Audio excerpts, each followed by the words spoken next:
Endlich kann unser Kroatien-Turn starten. Über Regensburg, Graz, Maribor und Zagreb geht es mit dem Gespann über 1000 Kilometer nach Dalmatien. Fakostane haben wir uns als Starthafen ausgesucht. Der Start war etwas holprig. Leider mussten wir den Mast an einer Boje stellen. Aber alles hat funktioniert und so kann der Turn beginnen.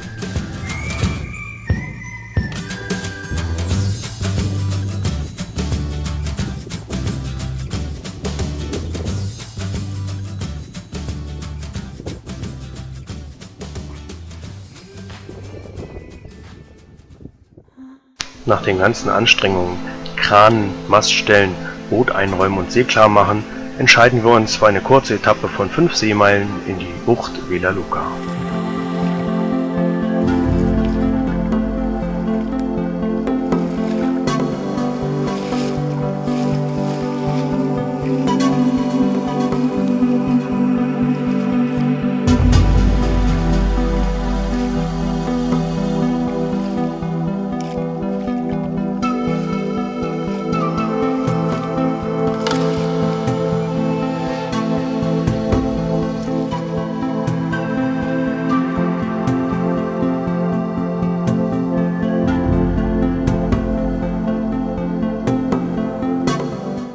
Die Vorsaison macht sich bemerkbar und so ist reichlich Platz in der weiträumigen Bucht.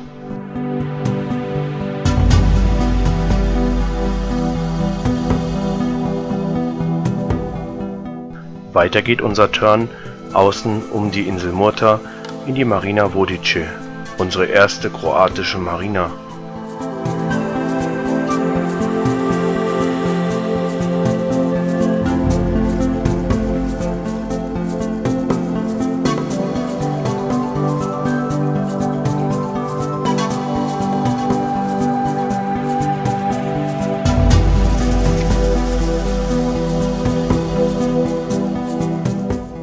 Allein der Wind lässt zu wünschen übrig, und so treiben wir fast mehr, als dass wir segeln, mit knapp 2 Knoten unserem Ziel entgegen.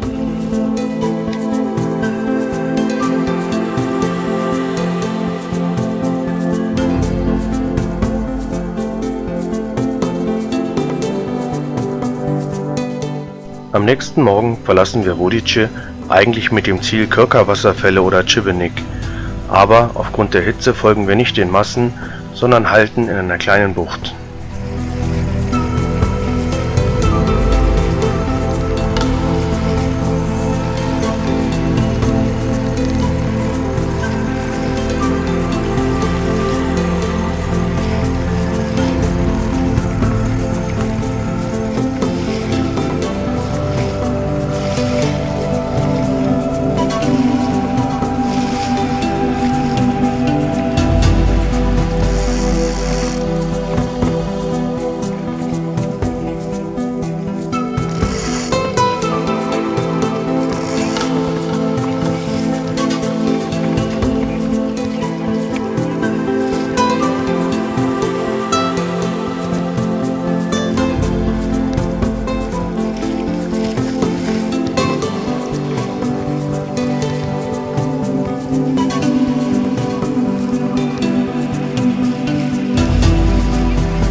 Die Einfahrt zum Kanal nach Šibenik wird von einem mächtigen Fort bewacht.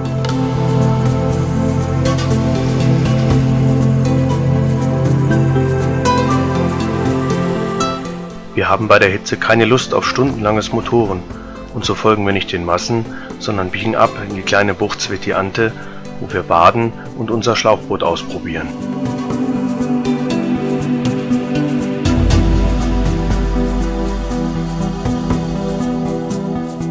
Nach ausgiebigem Baden geht es am nächsten Tag weiter durch die Riviera von Šibenik.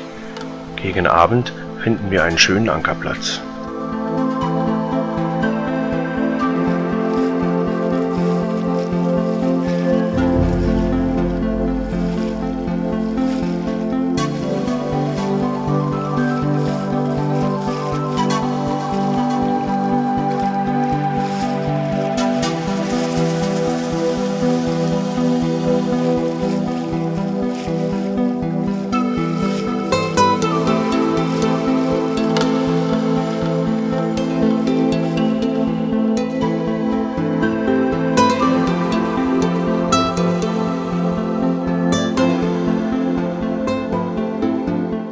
Trotz der Hitze heizen wir den Herd an. Es gibt Cordon Bleu mit Bratkartoffeln. Am nächsten Tag verlassen wir unseren Ankerplatz. Der Wind frischt jedoch über Tag so auf, dass wir uns aufgrund der hohen Wellen und des starken Windes in die Marina Cremig verholen.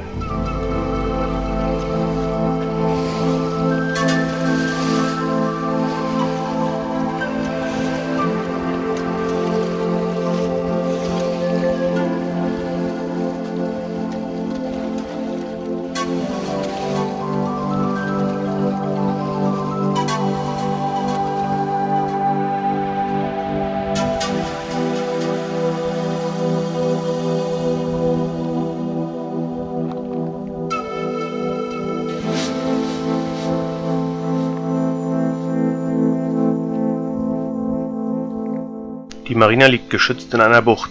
Draußen pfeift der Sturm, in der Marina weht fast kein Lufthauch.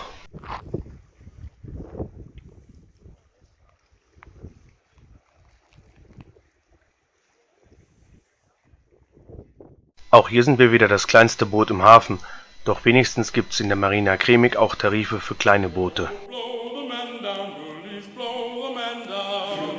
Nach einer ruhigen Nacht verlassen wir die geschützte Marina. Doch draußen werden wir von hohen Wellen und starkem Wind überrascht.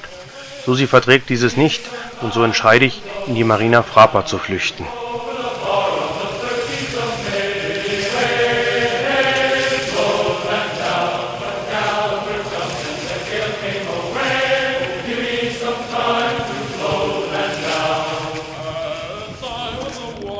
Eigentlich wollte ich bei der Turnplanung einen weiten Bogen um die Marina Frapa machen. Denn die Liegeplatzgebühren haben es in sich. Für unser 22-Fuß-Schiffchen sollen wir 75 € für eine Nacht zahlen.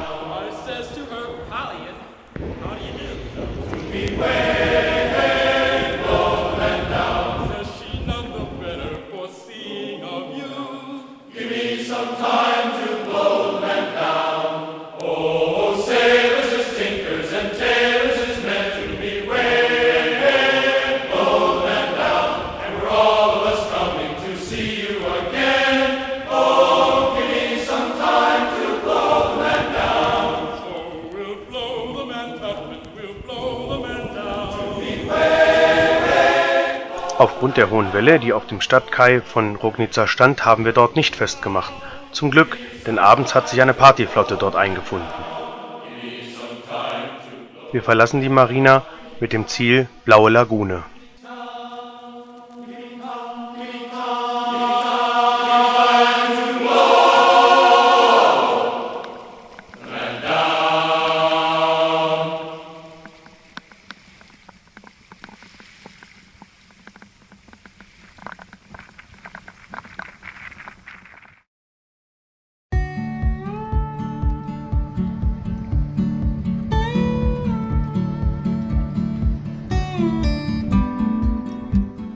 Der Ankerplatz ist gut besucht. Ich möchte gar nicht wissen, was in der Hauptsaison dort los ist. Ein Touristenkutter hat sich einfach ins Ankerfeld gedrängelt.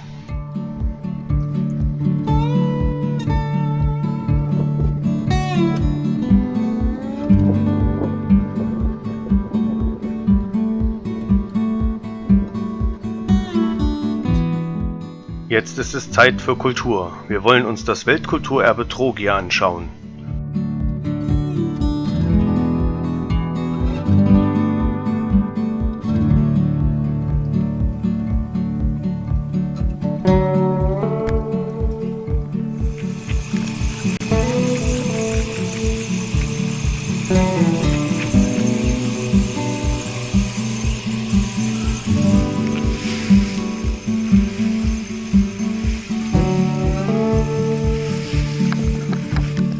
Wir liegen direkt gegenüber der Festung Camerlengo in der ACI Marina.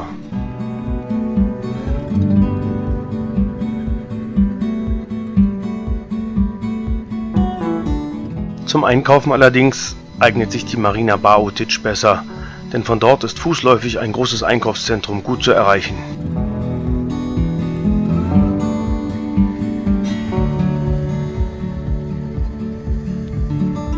Durch diese schmale Pforte geht's in das Gewimmel der Altstadtgassen.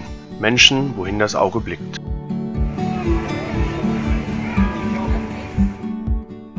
Doch auch in der Altstadt von Trogir lassen sich ein paar ruhige Orte finden.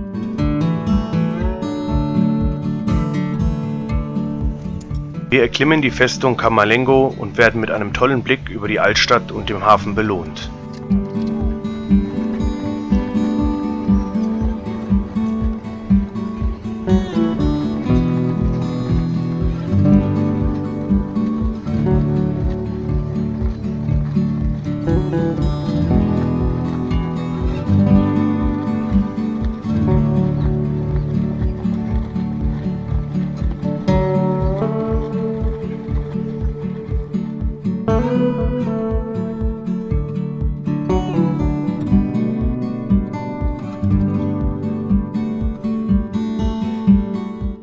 Nach so viel Trubel und der Hitze heißt es für uns nur noch ab in die nächste Bucht und baden. 2 Seemeilen unter Motor und schon finden wir ein kleines Paradies.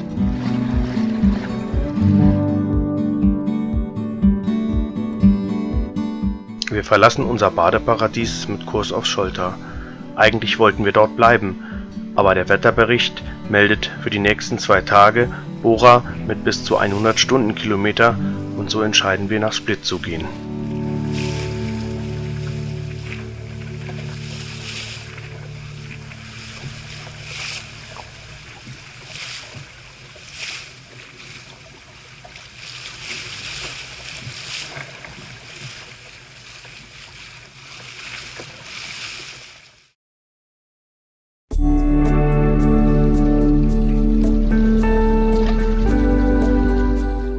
Vor Split kommt uns ein Kreuzfahrtschiff entgegen.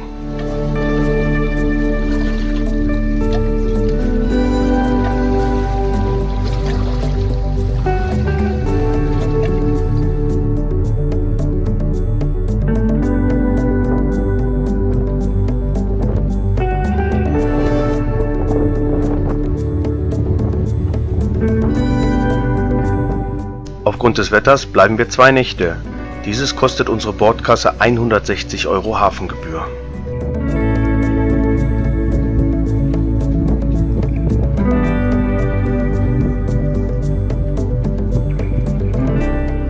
Gegen Abend und nachts stürmt es tatsächlich.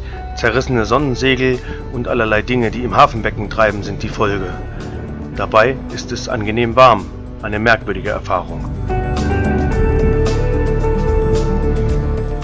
Auch die Altstadt von Split wurde als Weltkulturerbe anerkannt.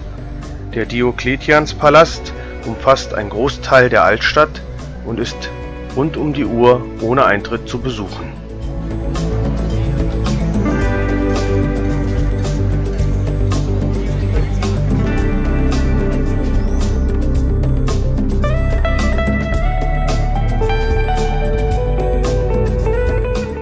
Nach 2 Tagen verlassen wir Split.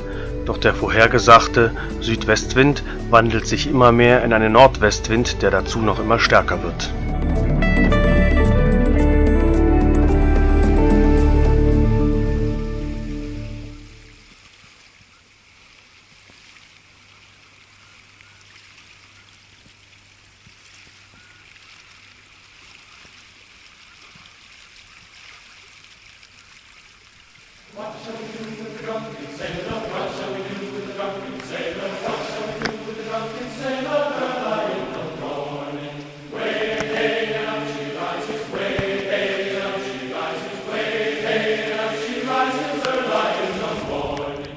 Wir beenden das Gegenankreuzen und suchen Schutz in einer kleinen Bucht nahe Trogir.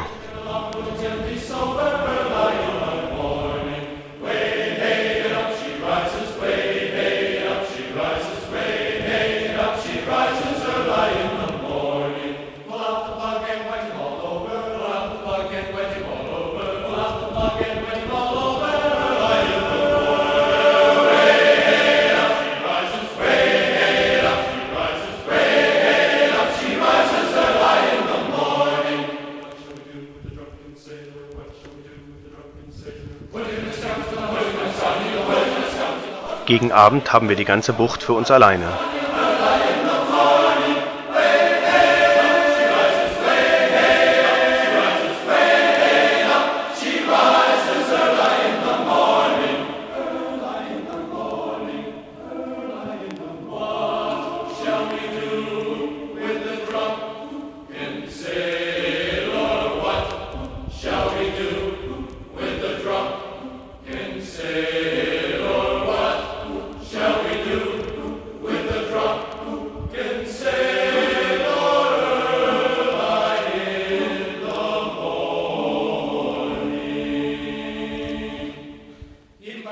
Wir müssen wieder nach Norden, doch der Wetterbericht und Windfinder sagen beide Schwachwind oder gar kein Wind voraus.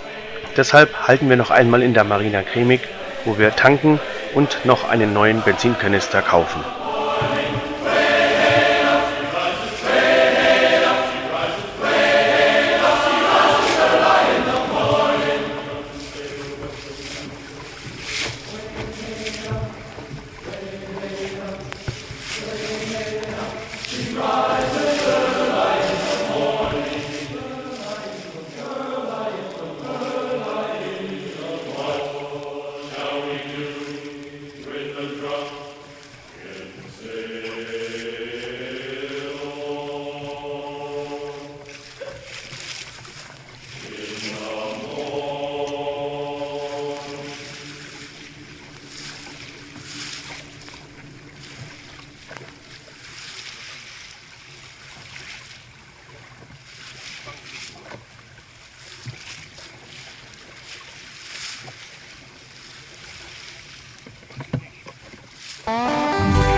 Der Wind weht wieder nicht wie angesagt, wir reffen später aus und erreichen gegen Abend eine wunderschöne Ankerbucht.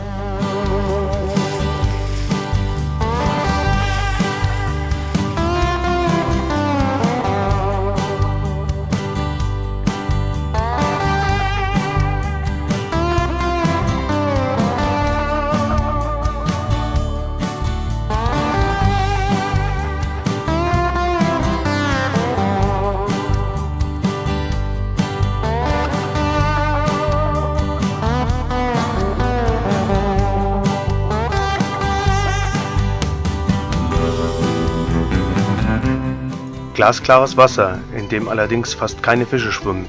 Es lohnt sich fast nicht zu schnorcheln.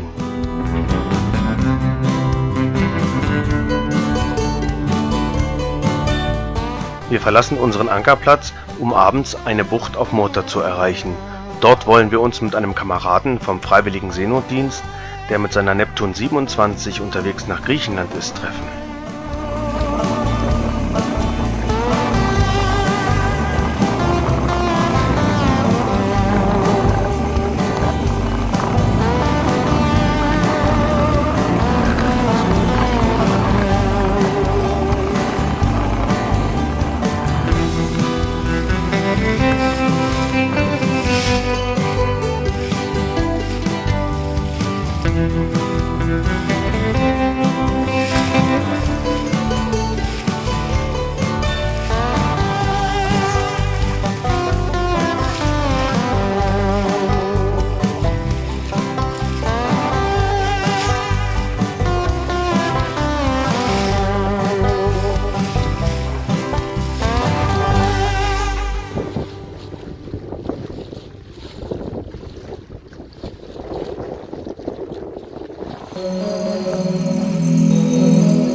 Natürlich weht uns der Wind wieder auf die Nase und so nehmen wir nach geraumer Zeit dann doch die eiserne Fock zur Hilfe.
Die Bucht empfängt uns mit glasklarem Wasser und reichlich Trubel. Nur das im beständig erwähnte Restaurant ist leider nicht zu finden.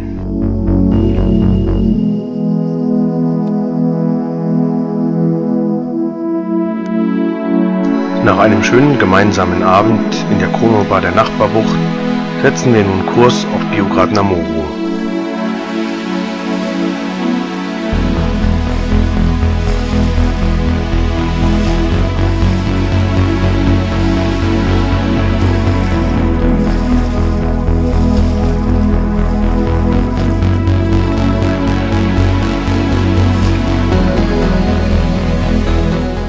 Eigentlich wollten wir in Tikhon übernachten, aber der Hafen ist Baustelle und so fahren wir weiter in die Marina Kornati.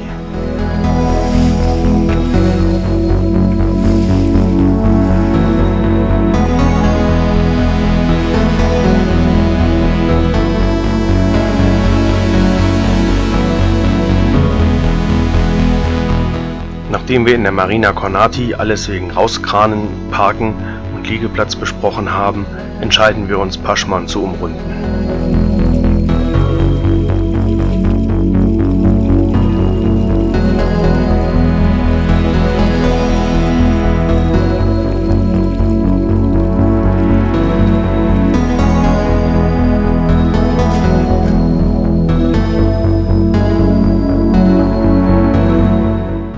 Der Wind war zunächst eingeschlafen und so ankern wir in einer kleinen namenlosen Bucht. Nachts erleben wir dort unseren ersten Gewittersturm vor Anker.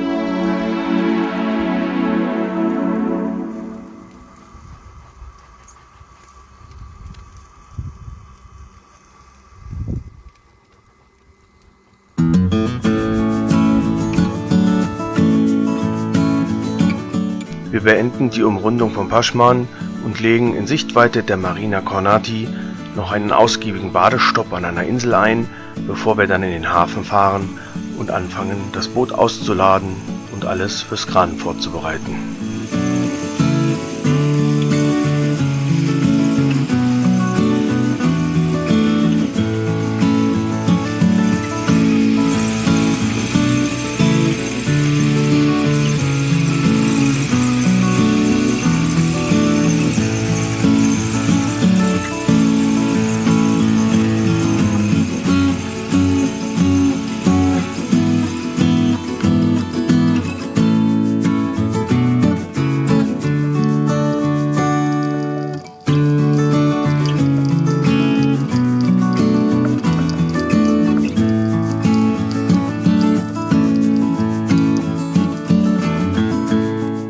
Unser erster Turn im Süden. Über 200 Seemeilen sind wir nun entlang der dalmatinischen Küste gesegelt. Der Turn ist definitiv ganz anders gelaufen, als wie ich es mir vorgestellt hatte.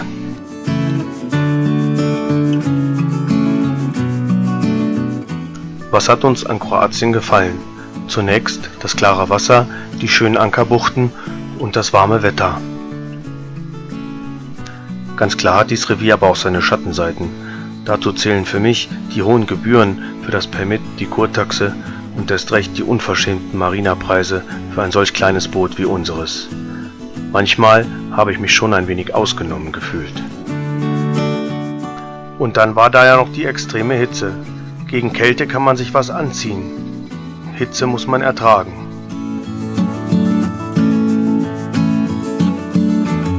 Ob es im nächsten Sommer wieder in den Norden geht oder in den Süden, wird sich zeigen. Vielen Dank fürs Schauen.